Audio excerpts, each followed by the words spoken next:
Hello, my name is Scarlett Woods, and today I'll be interviewing two ladies, a worker from the Industrial Revolution in the early 1900s and a worker from Bangladesh in recent times. I'm here with Juliana Rossi, a worker in the Triangle Shirtwaist Factory and a former sweatshop worker. Can you tell us a bit about yourself?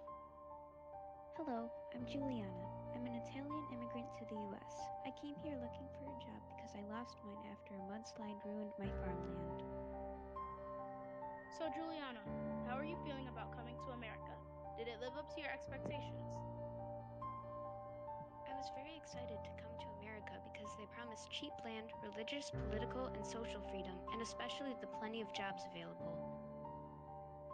However, when I got to America and got a job at a sweatshop, I realized it wasn't as amazing as it promised to be.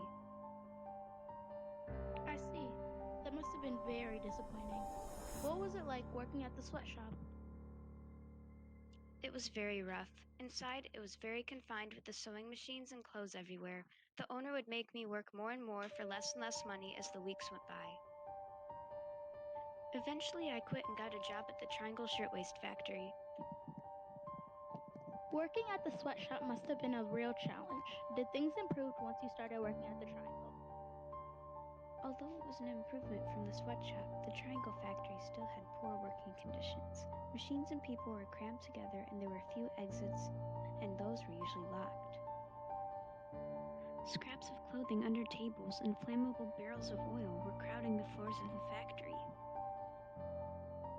So, you seem to be one of the few survivors of the Triangle Fire in 1911. How was it like to be in the fire, and how did you survive?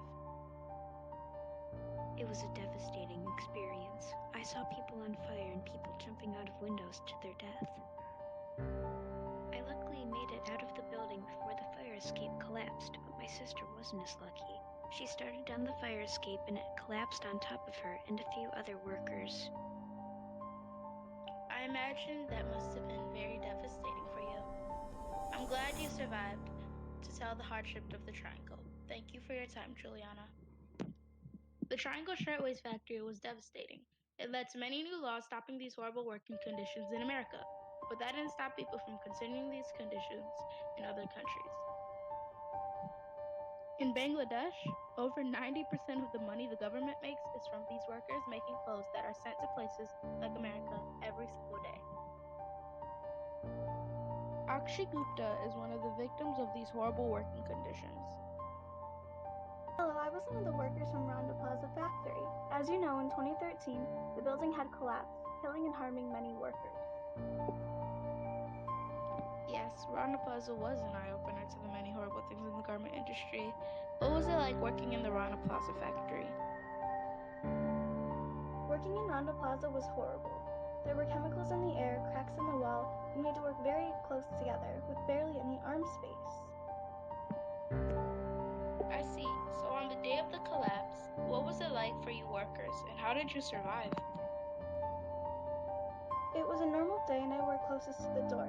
I heard the building cracking apart and went against where my bosses sat and ran out of the factory without a scratch, but my family wasn't so lucky.